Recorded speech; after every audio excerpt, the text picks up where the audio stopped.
in this alternative view of question number 4, you're given two pieces of information. So let's say we did not know what the natural frequency of this thing was. I think that giving you the natural frequency and pointing out that all these questions to do with free vibration means that you can quite rightly assume that the frequency is that, so therefore we can calculate omega and away we go. We only need, therefore, one of these sets of information, as we've just seen.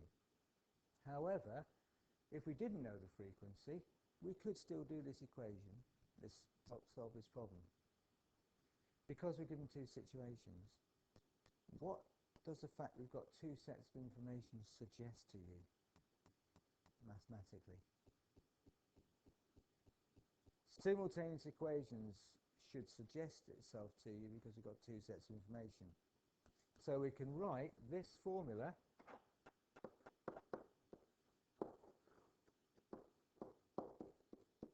twice, once with the first set of information in, once with the second set of information in.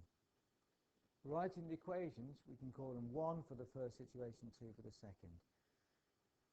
In these situations, we can use substitution or elimination, if you remember, to get rid of one of the variables. We're used to multiplying both by something and then adding and subtracting, but in this particular case, omega, which is one of the things we don't know, is the same in both. So we could actually divide one equation by the other. We can do 1 divided by 2. So effectively, we're putting 6 divided by 3 equals omega r squared minus omega root over the other omega root. Okay?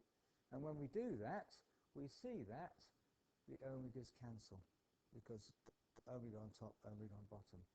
So we can write 6 divided by 3 is 2 equals root r squared minus 0.125 squared over root r squared minus 0.2 squared, and the omega is gone.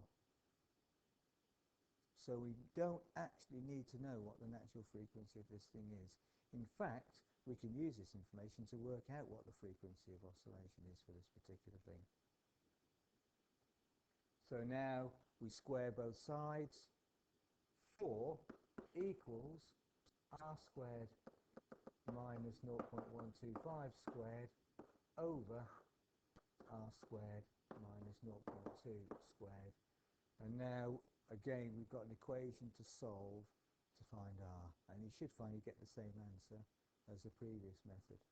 I'm going to leave this here and leave it as a little exercise for you to try and work this one through. Suggestions for the first step?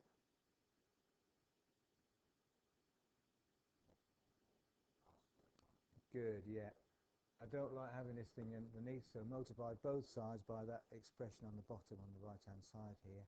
Then expand out the brackets, collect together like terms, and you should come up with a value for r. Okay, so good algebraic practice.